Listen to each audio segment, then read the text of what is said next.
airplane crash in America today. This is so terrible. Subscribe to this channel for more live news all over the world. Now imagine just missing that flight or working on that airplane the entire day before your shift ended, and hours later, tragedy strikes. That is what one young woman from Detroit is dealing with tonight. Yeah, she's a flight attendant and worked on that same jet from city to city on Wednesday before handing the job off to the next crew, which included two of her most dear friends. She wanted to share her thoughts with Sean Lay, who's at Detroit Metro Airport tonight. Sean?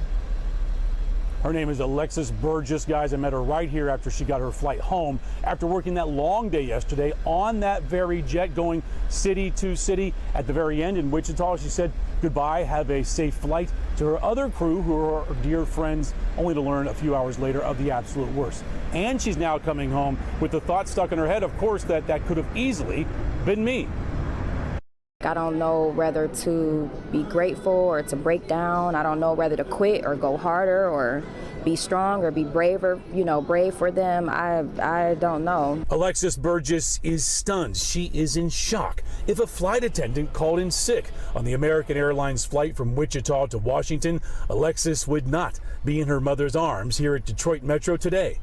Burgess is a flight attendant who worked in that same plane all day Wednesday from Philly to Toronto to D.C. Her shift ended in Wichita, where she greeted the next crew, Ian Epstein and Denasia Elder. That crew lost their lives. The last thing that I said to him was, have a safe flight, and the last thing he said to me was, have a good overnight. Some of Burgess's personal items were still on that plane when it collided with the helicopter and went down. I'm just in complete disbelief. I didn't even see how it looked. I didn't see the video.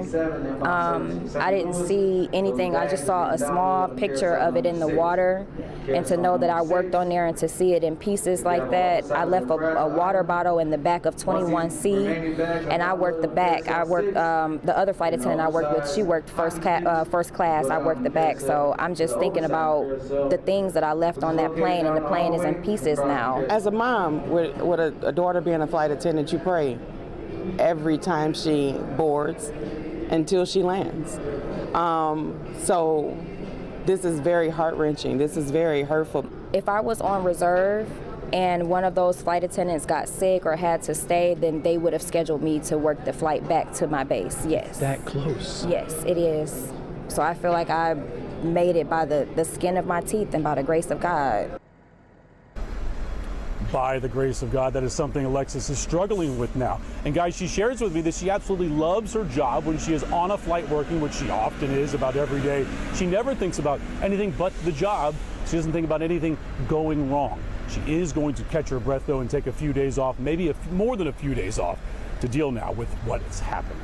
At Metro Airport, Sean Lay, Local 4, back to you. Yeah, Sean, it's so interesting. She's echoing what I'm hearing from some of my friends who are flight attendants too. They love their job, but they're saying this incident and the fallout, the investigation, and what administrators are saying right now certainly has them feeling a little rattled right now. Scary. Understandable. Yeah, thanks so much, Sean.